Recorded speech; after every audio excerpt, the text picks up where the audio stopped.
Olá, nós estamos de volta com o RSN Entrevista. E nessa pegada aí de fim de ano, de Natal, a gente sabe que muitas pessoas perderam famílias por conta da Covid, também por conta de outras doenças e tudo mais, acidentes também, está tendo muita morte violenta. E para trazer um pouquinho de alento, para a gente entender um pouco mais essa perda, eu converso com o teólogo, ele é doutor em teologia, é professor, né, o professor Jefferson Soares da Silva, e acima de tudo ele é terapeuta. E é justamente isso que a gente vai tratar, sobre a morte e sobre todo o processo do luto. Seja bem-vindo, doutor, aqui nos nossos estúdios, aqui no portal RSN. Muito obrigado pelo convite, muito obrigado a todos também que nos assistem. Como já foi mencionado, né, eu sou doutor em teologia, mas o meu tema é sobre o luto, mas sobre os diversos lutos. Na verdade, o doutorado são 4 anos, a gente aprofunda muitas outras leituras, a tese muitas vezes é muito pouco, né, sobre aquilo que a gente traz. Aí do meu mestrado em educação, né, trabalho com parentalidade, educação dos pais para com as crianças, e trabalho pela Genitori, que é a nossa empresa, né, online, e pela Dominus, presencialmente agora em Guarapuava. Digamos assim, o tema que eu venho trazer é muito grande, né? Então a gente vai tentar de alguma forma esmiuçar paulatinamente o que é mais importante, mas é um tema muito grande, é um tema muito amplo. E nesse momento é algo muito necessário assim, de se discutir, né? Esqueci o mais importante de tudo, né? Eu sou o pai do Felipe, esposa da Daiane. Acho que a minha melhor apresentação é essa. A doutora Daiane esteve com a gente aqui recentemente falando sobre o espectro do autismo, né? Mas eu vou lhe contar uma coisa, o senhor sabe quem que indicou o senhor para mim? Diga. Foi o bispo. O Dom Hamilton. O Dom Hamilton, ele esteve aqui comigo, a gente conversou, uma conversa assim, muito bacana, na semana da Páscoa, e a gente falava sobre a questão da morte, a ressurreição, né? E aí ele indicou, falou, você tem que entrevistar o professor Jefferson, e falou sobre a sua tese sobre o luto, né? Doutor, porque agora, nessa época de Natal, o Natal ele já é uma data emotiva por si só, sim, porque, né, reflete muito a questão de família e tudo mais. E muitas famílias vão ter lugares vagos à mesa. Sim. Como que o senhor explica, não sei se é o termo correto, a questão da morte, para a gente poder saber, então, entrar na questão do luto? Então, essa pergunta é muito importante, né? Porque ela antecede o luto, né? O que é a morte? Então, nós não conseguimos uma explicação racional, né? Uma definição assim que vá encontrar, porque nós somos seres diversos, né? E a morte é muito subjetiva. A ideia de morte é muito subjetiva. Então acho que um primeiro plano é a gente falar sobre o pensamento sobre a morte, né? Sobre a ideia de morte. Então no século XII a gente vai qualificar como uma morte domada. E eu quero dizer o quê?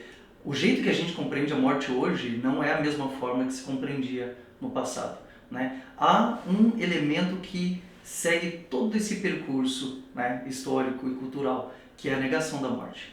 A gente nega a morte. Então a gente cria ritos, cria outros movimentos, né, sociais e culturais para que a gente consiga assimilar também e superar e aceitar a morte. Então, mas mesmo assim, no século XII, por exemplo, a morte era domada, né? Como que é domada? Quer dizer, a morte não tinha um efeito tão grande sobre nós assim. O enfermo, por exemplo, ele falecia em casa, né? Então existia uma comunidade, primeiro a comunidade familiar, próxima a ele, né? E dentro desse contexto, a comunidade em geral sabia que havia alguém que ali estava enfermo ou que tinha sofrido algum tipo de acidente e a morte se aproximava. Por que eu falo que a morte é domada? Porque a pessoa sentia o momento da morte. Então era muito comum, não que hoje não aconteça, mas hoje é muito mais raro. Eu acho que tem toda uma relação com como que nós estamos em nós mesmos, a consciência sobre nós, e a relação nossa com a natureza, que se perdeu, entende? Então é todo um conjunto. Então não era incomum que esse enfermo, né, esse moribundo, ele chamasse a esposa, ou então o esposo, os netos, os filhos, para dizer, olha, eu estou partindo, eu gostaria disso, gostaria daquilo, eu deixo isso, deixo aquilo. A mesma divisão, né, da herança às vezes acontecia naquele momento. Então por que eu digo que isso não quer dizer que isso não acontece hoje, né? Isso acontece de forma talvez menor, né? O meu autor de tese, Thomas Merton, que morreu em 68, é um monge que tinha toda essa integração com o ser, com o mundo, com as pessoas. 5 anos da morte, antes da morte dele, ele sentiu que ia morrer. E ele começou a organizar todos os diários, então, quer dizer, isso ainda acontece hoje, mas num movimento um pouco menor. Depois, no século XIII, eu estou colocando por século, assim, mas não é tão delimitadinho assim, sabe? No século XIII, daí de repente a gente já começa a perceber a morte de si, né? Começa a olhar para a gente, apesar que nós não conseguimos olhar para a nossa morte, nós não conseguimos olhar se nós vamos morrer da forma como, porque isso é até uma certa forma de proteção, né? Dessa ideia mesmo. E no século XVII, por aí começa a gente pensar mais a morte do outro. É um momento de mais sofrimento, mais agudo. Então, há uma expressão mais forte do que a morte, as pessoas sentem muito mais a morte. E hoje a gente vive muito mais a morte interdita, que é a morte acontece geralmente nos hospitais. Então, não acontece mais no seio familiar. Então, muitas vezes a pessoa, de fato, ela falece sozinha, às vezes com a presença de um profissional da saúde, né? Em alguns raros casos com alguém da família. Mas mesmo ela não tem essa percepção, porque a morte é negada também até no seu processo natural de acontecer. Então, está cheio de equipamentos, ela já não tem mais essa, não é natural mais, né? Ao mesmo tempo que a medicina evoluiu, nós, enquanto seres humanos, nessa percepção, hoje já tem outros estudos, né, que às vezes buscam em cuidados paliativos mesmo, né, reconduzir a pessoa a que está enferma para o seio da família, entende?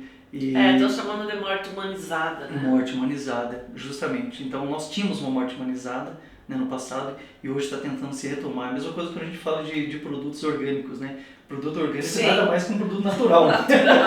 Então a gente está tentando retomar algo que se perdeu com o tempo, né? Então a morte hoje, essa questão mesmo da morte é negada, a morte é um tabu.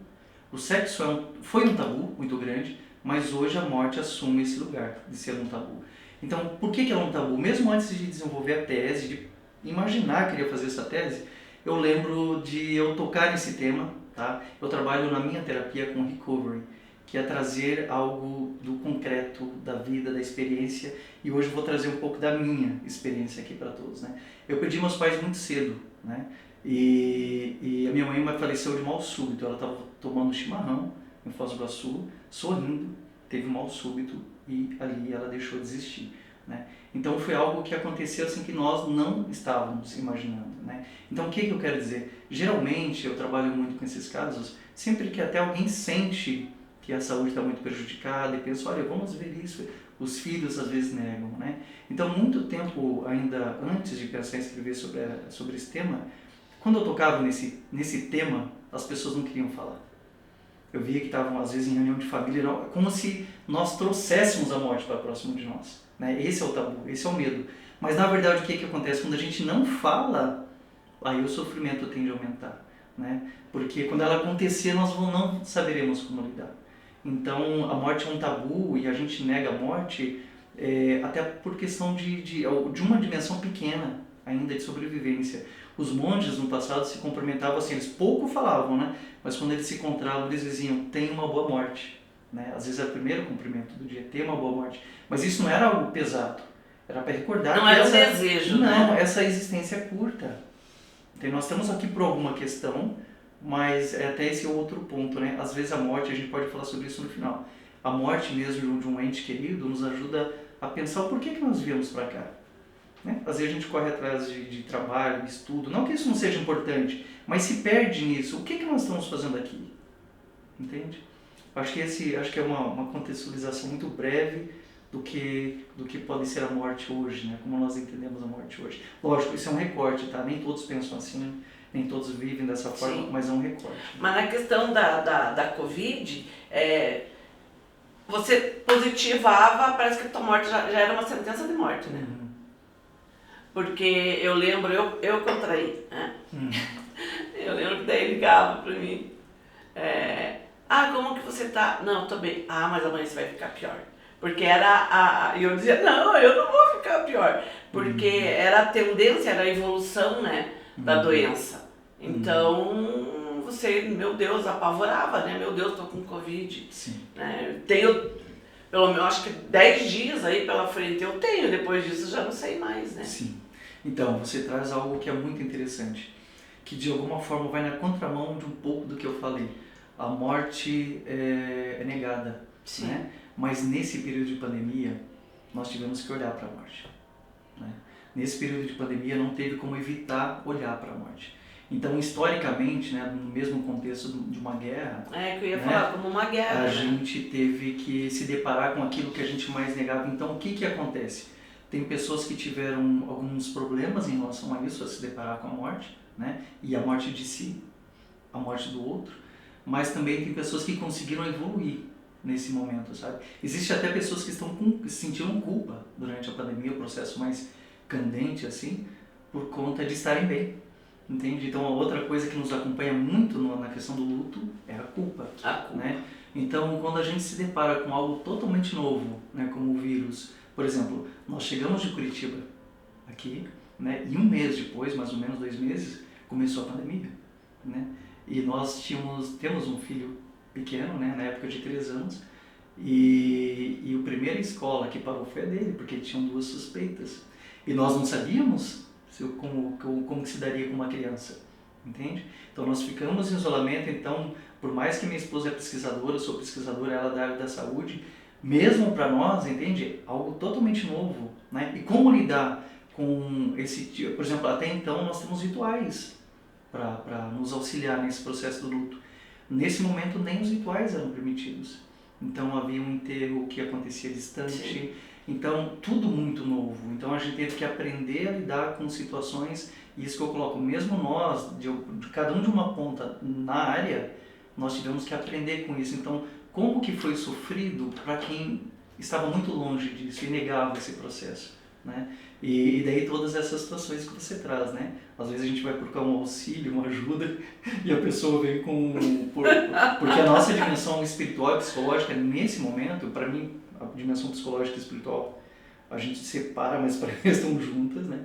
Ela é muito importante para o processo de qualquer tipo de recuperação, né? Inclusive de aceitação do nosso momento de passagem, né? Então, se alguém vem com algo mais doloroso, e a gente tem que entender essa ignorância, né? A ignorância é uma graça e pode ser uma desgraça também, né? Sim. Mas entender essa limitação da pessoa, né? Ao falar aquilo, talvez não tenha dimensão do quanto que isso pode ser doloroso. Esse é um adendo, assim, que eu deixo um recado, que nós tentemos, na medida do possível, pensar sobre, quando são temas dolorosos, o que nós vamos falar. E quando é relacionado à morte, o luto, muitas vezes a fala é desnecessária. Às vezes um abraço, naquela época nem isso é permitido, mas o silêncio ou dizer, eu estou contigo, eu estou aqui. Então, mesmo numa tentativa de ajudar, a gente às vezes pode lançar algo que não ajuda. Né? E essa questão do luto, como que o senhor acha assim, que as pessoas... porque também é tudo subjetivo. Né? Eu vejo assim, a questão da morte até assim como uma questão cultural. Porque se o senhor pegar indígenas de determinadas etnias, né, tem uma visão, o próprio México, né? A morte é uma festa, né? É uma festa, livro, né? é uma festa, né? Uhum. Então, e a gente aqui no Ocidente, eu acho que principalmente no Brasil, né, a gente é muito apegado à presença, né? Eu acho que o que mais pega mesmo é a ausência, e você se torna bem egoísta, né? Sim, sim.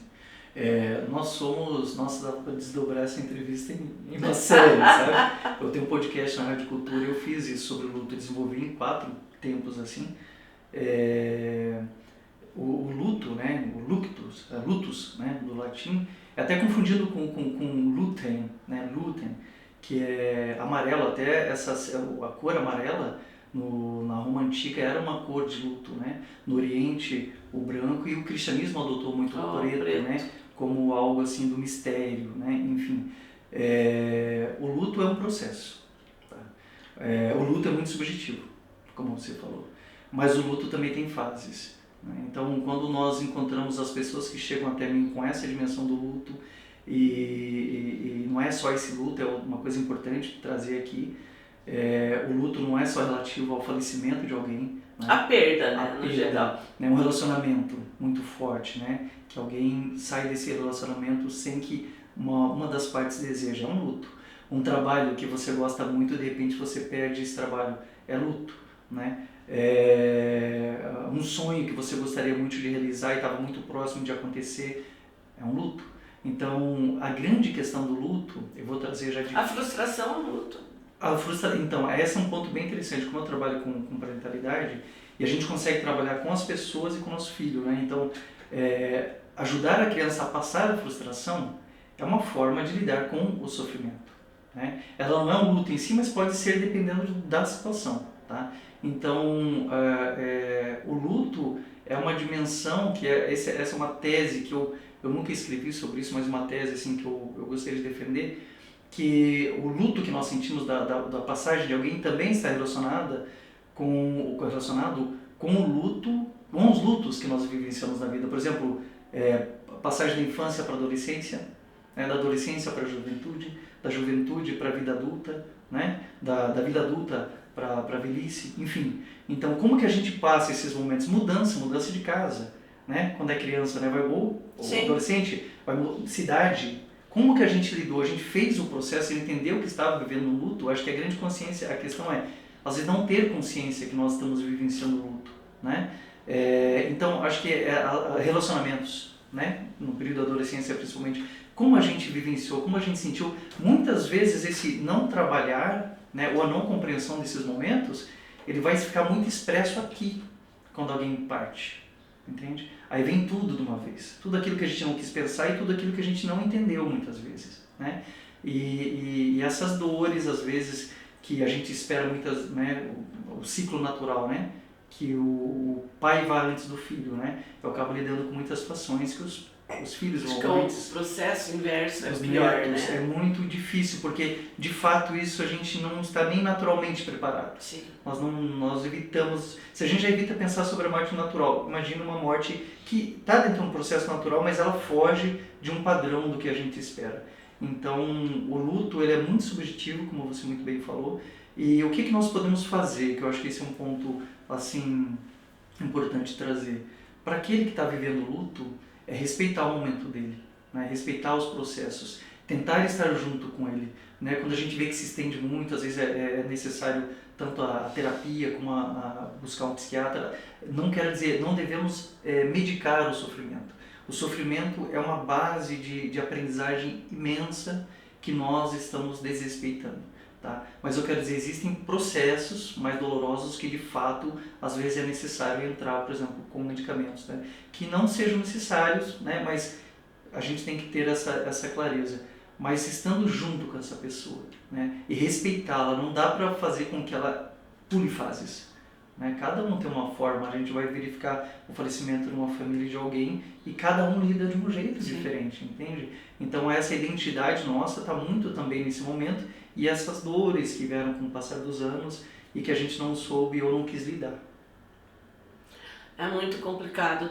E ele tende a se aguçar agora na época de Natal, né? Existe uma forma da gente contribuir para que amenize, né? A partir de um entendimento que o senhor possa colocar aqui para gente? Existem várias formas, elas são também entendidas de forma muito subjetiva, né? É muito relativo a quanto tempo ocorreu, né?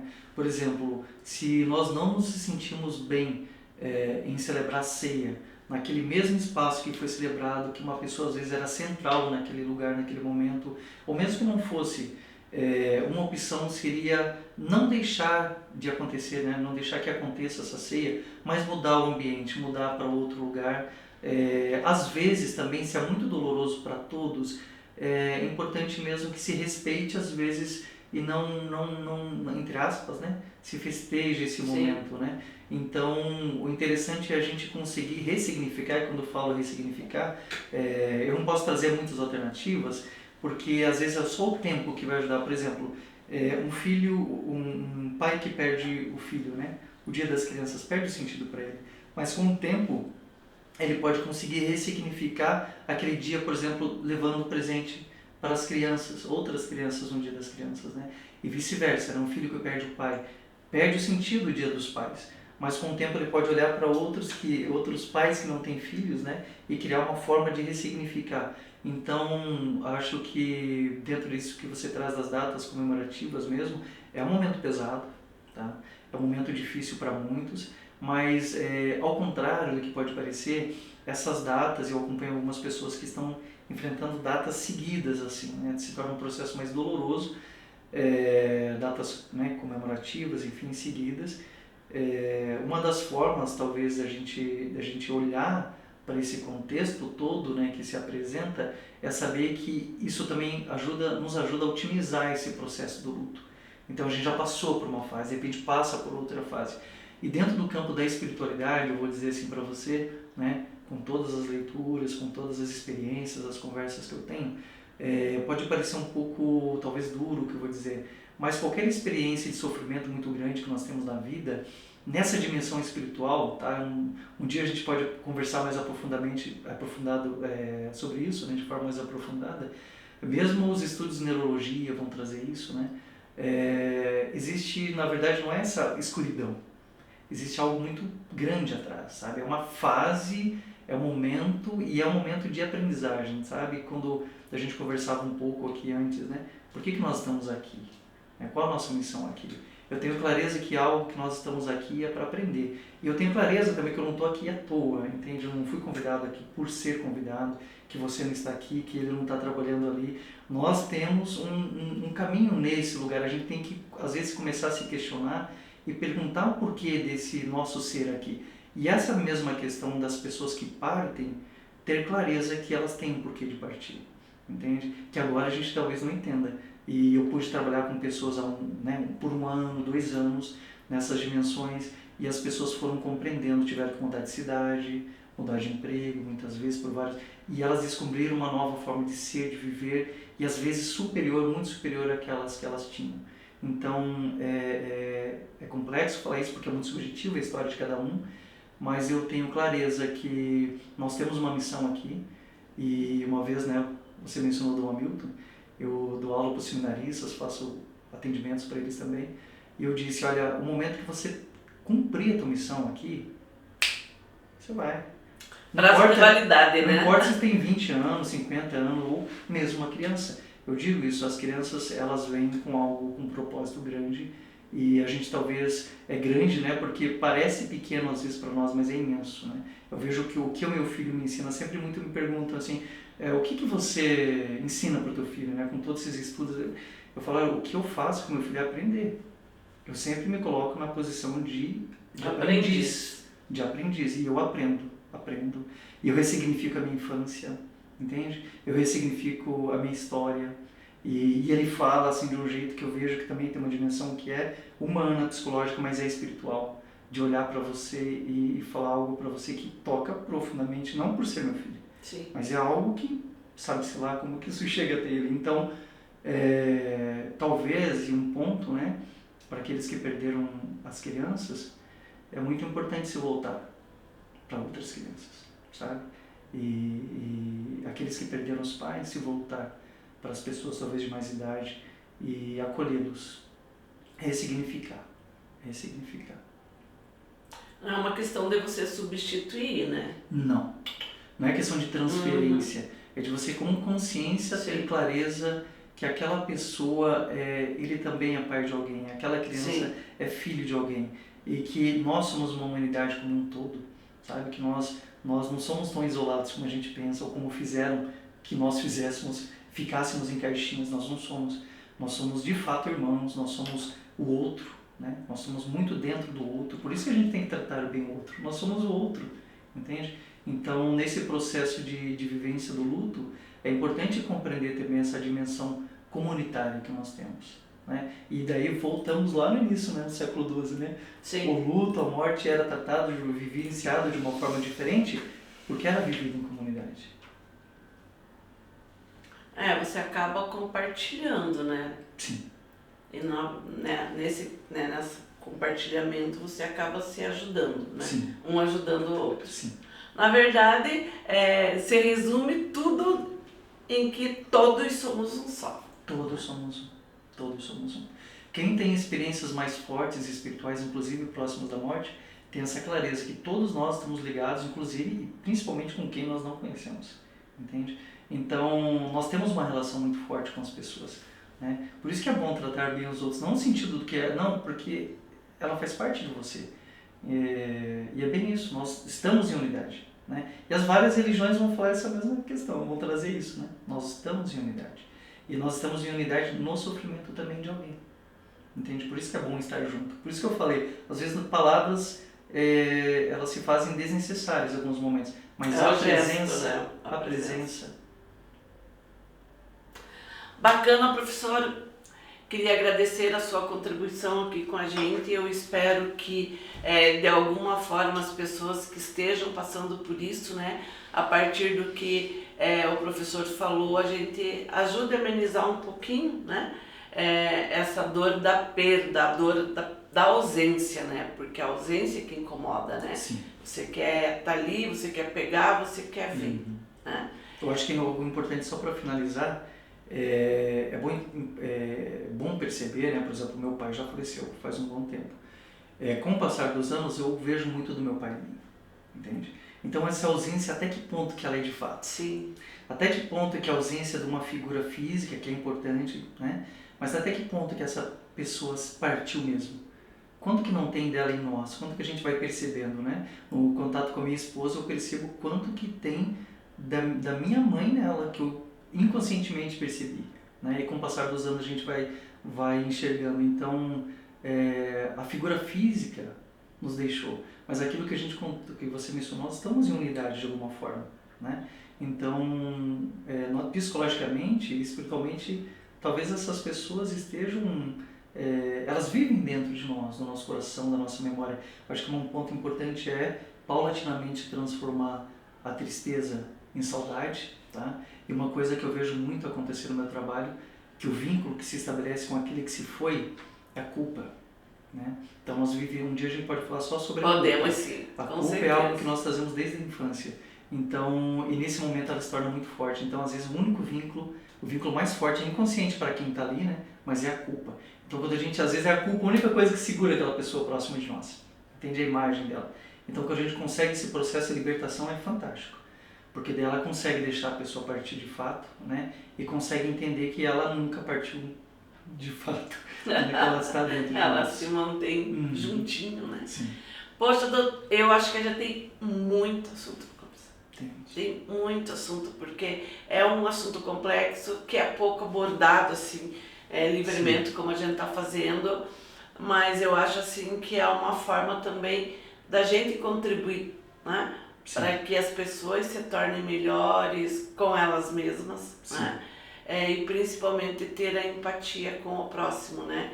Que está tão difícil hoje, né, professor, de ter uma empatia. Está muito, muito difícil, né? As pessoas estão se voltando cada vez mais para o seu próprio umbigo, né? E para os extremos, né? Justamente, bem. E os extremos se tocam. Ah, os extremos se tocam. se tocam, sim, sim, se tocam. É muito tênue, né? Sim. Uma linha de separação ali. Sim. Mas eu gostaria de agradecer imensamente, né, a sua participação aqui. E eu quero deixar a rede sua à sua disposição, Muito porque obrigado. eu acho que o senhor tem muita coisa para contribuir. Vamos, eu agradeço. Agradeço pelo convite. Sempre que for possível, estarei com vocês, né? Tá bom? Vou deixar que o senhor faça um merchan, porque eu acho assim que o seu trabalho é muito importante, o senhor vai conseguir ajudar muitas pessoas que estão necessitando. Então, por favor.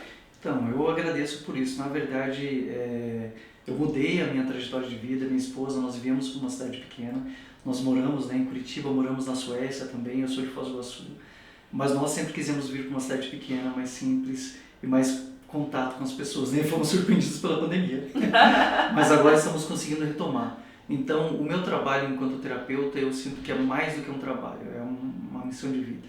Então, eu trabalho online, né, pela Genitori, e trabalho na Clínica Dominus faz 1 mês e meio, né, e com o convite lá, aceite, né, da Rosana e do Felipe, sou imensamente grato a eles, a todos que estão lá, e algo que era, né, para demorar às vezes 6 meses, 1 ano, para eu criar pessoas que viessem até mim, já está acontecendo muito rápido, né? Então, eu trabalho como terapeuta, mas não só nessa área do luto, né? Todas as questões da identidade também, né? Essas questões mais difíceis dentro do campo da religião também, parentalidade, enfim, é muito amplo, né? Então, é um trabalho humano, mas de olhar para a pessoa, o recovery é isso. Eu me coloco na altura que a pessoa está, no sentido de conseguir se comunicar com ela de uma forma não de cima para baixo, mas Sim. de uma forma humana, né? Então, ouvindo, atendendo e acolhendo o choro, né? Acolhendo a alegria, que é muito bom quando a gente vê a pessoa, às vezes, muito brevemente dando saltos, voando de volta. E eu agradeço por permitir que eu fale sobre isso também.